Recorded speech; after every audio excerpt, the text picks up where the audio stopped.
Good morning students. Class 6 विषय संस्कृत व्याकरण अध्याय 1 चल रहा था सामान्य परिचय। सामान्य परिचय में आपने सबसे पहले पढ़ा कि वर्ण क्या है। तो आपने देखा कि भाषा की किसी भी भाषा की सबसे छोटी इकाई वर्ण कहलाती है। फिर हमने देखा कि संस्कृत भाषा में वर्ण जो है वो दो प्रकार के होते हैं, स्वर वर्ण और व्यंजन वर्ण। फिर स्वर वर्ण में आपने पढ़ा कि सबसे पहले और आता है हर्ष स्वर, अर्थात कि वे स्वर वर्ण जिनका उच्चारण करते समय बहुत ही कम समय लगता है, वे हर्ष स्वर कहलाते हैं। इन्हें मूल स्वर भी कहा जाता है, जैसे अ, ई, उ, री और री। ये आपके जो है वो 5 हर्ष वर्ण कहलाते हैं। फिर हमने देखा कि दीर्घ स्वर, ये वे स्वर जिनका उच्चारण करते समय हर्ष स्वरों की अपेक्षा दुगुना समय लगता है, वे आपके दीर्घ स्वर कहलाते हैं। दीर्घ स्वर हमेशा हर्ष स्वर से मिलकर बनते हैं, जैसे आ, ई, उ, री, ए, ऐ, ओ, औ, अनुस्वार और विसर्ग, अंग, अह। ये आपने जो है वो पढ़ा। अब हम आज पढ़ने जा रहे हैं प्लुत स्वर।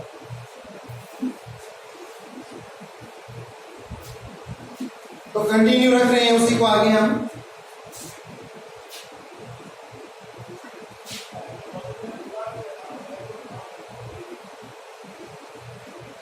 प्लुत स्वर कहते हैं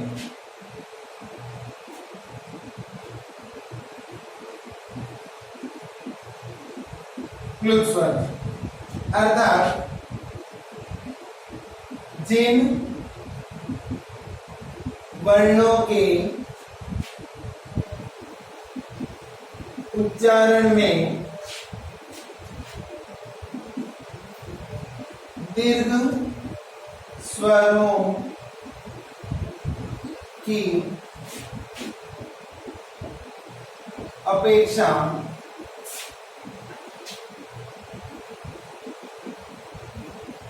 अधिक समय लगता है, वे प्लुत स्वर कहलाते हैं।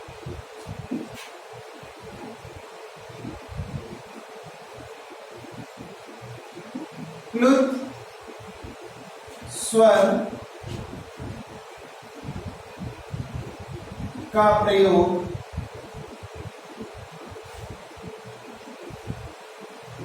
किसी को बुलाने या आह्वान करने में किया जाता है। जैसे हमने पढ़ा ओ,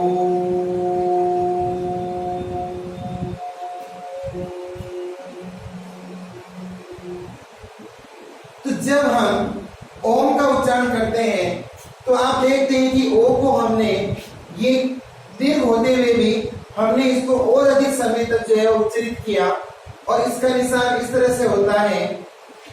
तो जब हम देखते हैं कि ओ के साथ में जब सम कुछ भी नहीं लगा तो हमने पढ़ा ओ, लेकिन जब हम इसके साथ में ये प्लुत का निशान लगा देंगे तो हम इसको पढ़ेंगे ओ। इस तरह से उच्चारण करते हैं। तो जब हम किसी वर्ण को अधिक लंबे समय तक उच्चारित करते हैं तो वहां पर प्लुत स्वर कहलाता है। जैसे मुर्गे की बांग, किसी को बुलाना, जैसे ओम या हे राम।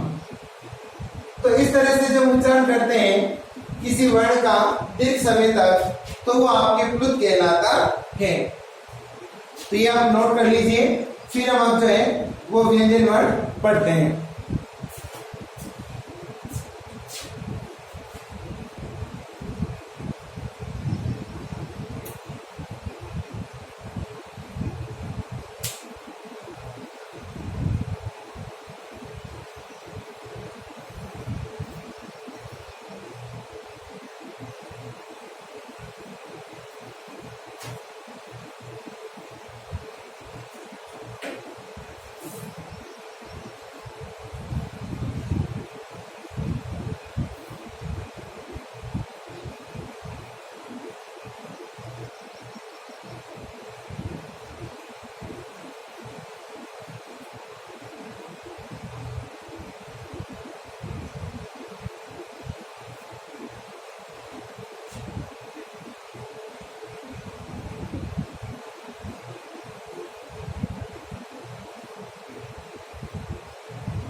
तो ये हमारा स्वर जो है वो पूर्ण हुआ। अब हम पढ़ने जा रहे हैं वर्ण का दूसरा भाग जिसे हम कहते हैं व्यंजन।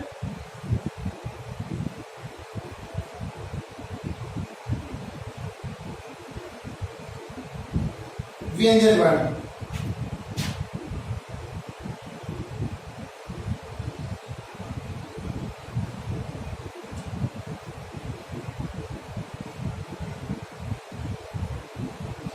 जिन वर्णों का उच्चारण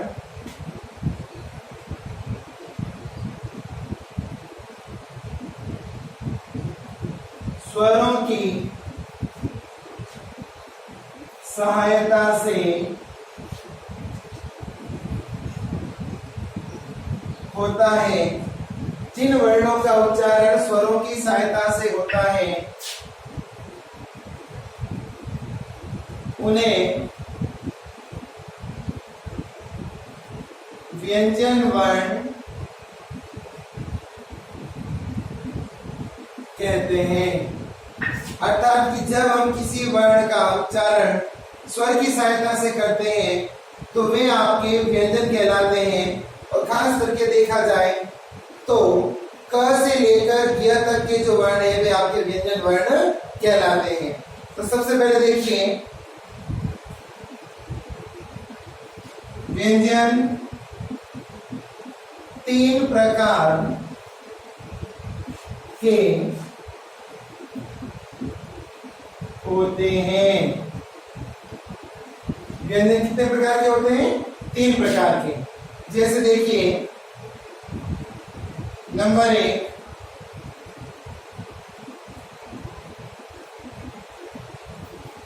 स्पर्श व्यंजन, नंबर 2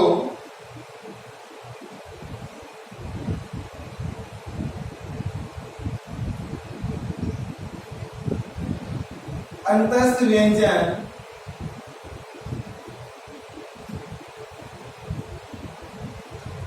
और नंबर 3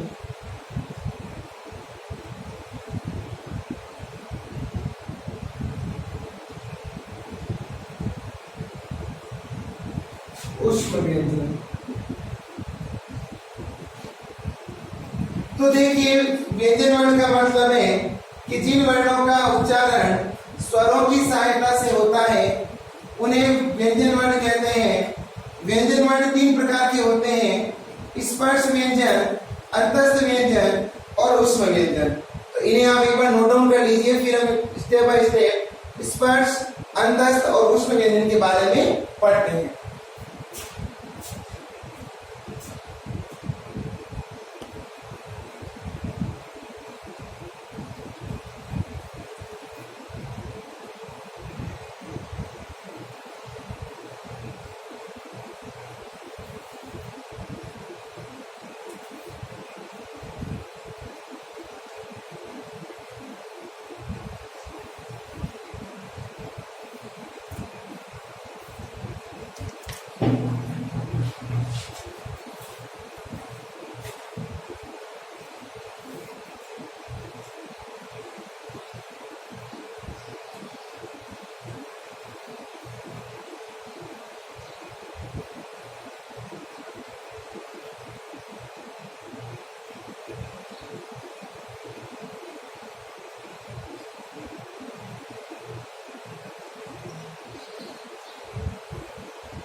तो देखिए व्यंजनों में सबसे पहला भेद है स्पर्श व्यंजन। तो इसकी परिभाषा है जिन व्यंजन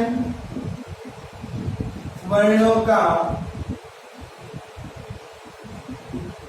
उच्चारण करते समय प्राणवायु मुख विवर के विभिन्न अंगों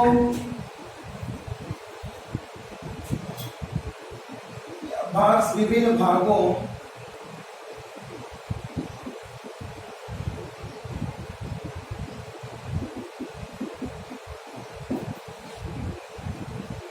को स्पर्श करती है।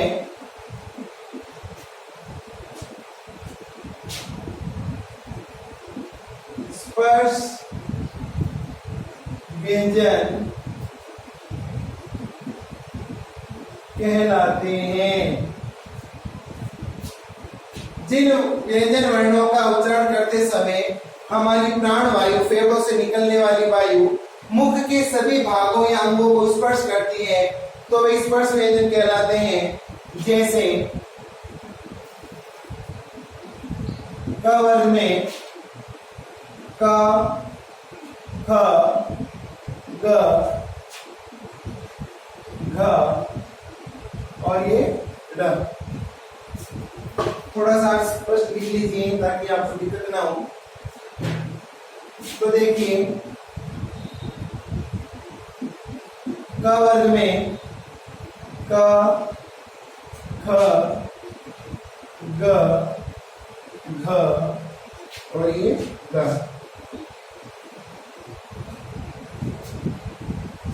इसको क वर्ग कहा जाता है क्योंकि इस पंक्ति का प्रथम वर्ण क है, इसलिए क वर्ग कहा जाता है। तो क वर्ग के ही सदस्य होते हैं। फिर आपका च वर्ग, च वर्ग में च, छ, ज, झ और य। फिर है आपका ट वर्ग, ट वर्ग में ट, ठ, ड, ढ, ण।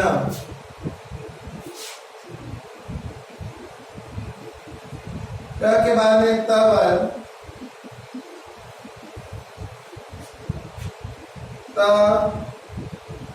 थ, द, ध, न। फिर है आपका प वर्ग, प, फ, ब, भ, म। तो इस तरह से ये स्पर्शी व्यंजन हो गए आपके 25 वर्ण। ये 25 वर्ण जो है वो स्पर्श व्यंजन कहलाते हैं। फिर है आपका नंबर 2,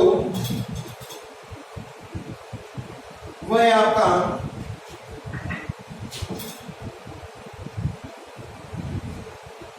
अंतस्थ।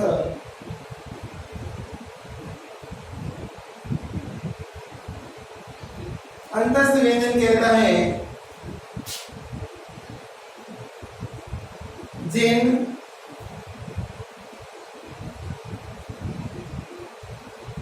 व्यंजन वर्णों का उच्चारण करते समय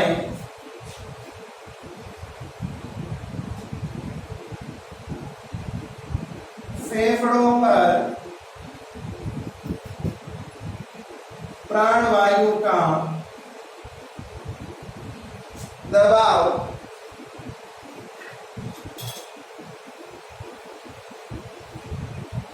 करता है वे अंतस्थ व्यंजन कहलाते हैं। ये है आपके य, र, ल, व। ये आपके वर्ण हो गए कितने? 4। तो देखिए स्पर्श व्यंजन, जिन व्यंजन वर्णों का उच्चारण करते समय प्राणवायु मुख विवर के विभिन्न अंगों को स्पर्श करती है, स्पर्श व्यंजन कहलाते हैं।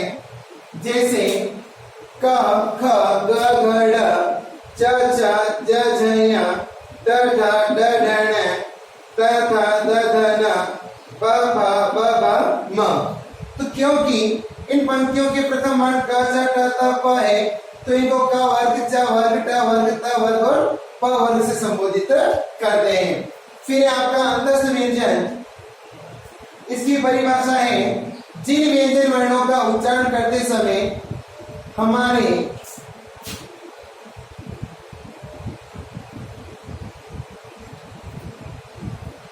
जिन व्यंजन वर्णों का उच्चारण करते समय फेफड़ों पर प्राणवायु का दबाव बनता है, अर्थात कि जिनको उच्चारण करते समय हम सांस भी नहीं ले पाते हैं, उन्हें हम अंतस्थ व्यंजन कहते हैं। जैसे या, र, ल, व। देखा होगा कि जब हम या, र, ल, व का उच्चारण करते हैं तो हमें एक समय में ही इनका उच्चारण करना होता है, बीच में हम श्वसन क्रिया नहीं कर सकते। तो ये वर्ण 4 होते हैं, या, र, ल, व। तो स्पर्श हो गया आपके 25 वर्ण और अंतस्थ व्यंजन हो गए आपके 4 वर्ण। तो इन्हें आप नोट डाउन कीजिए, फिर हम आगे जो है वो ऊष्म व्यंजनों के विषय में बात करते हैं।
तो देखिए घर से आपको क्या करना है,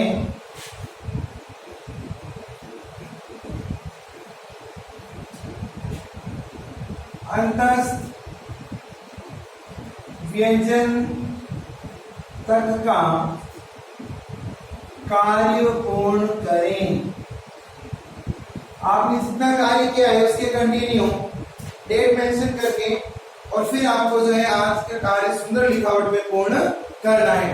तो उसमें आपने जो है अब तक स्वर, व्यंजन, फिर स्वरों के भेद के बाद में आपने हर्ष, दीर्घ और प्लुत, फिर आपने व्यंजन वर्ण की परिभाषा, फिर आपने देखा स्पर्श व्यंजन और अंतस्थ व्यंजन। तो यहाँ तक का कार्य जो है आपको पूर्ण करना है। इसके आगे का जो कार्य है वो हम हमारी अगली कक्षा में वार्तालाप करेंगे। धन्यवाद।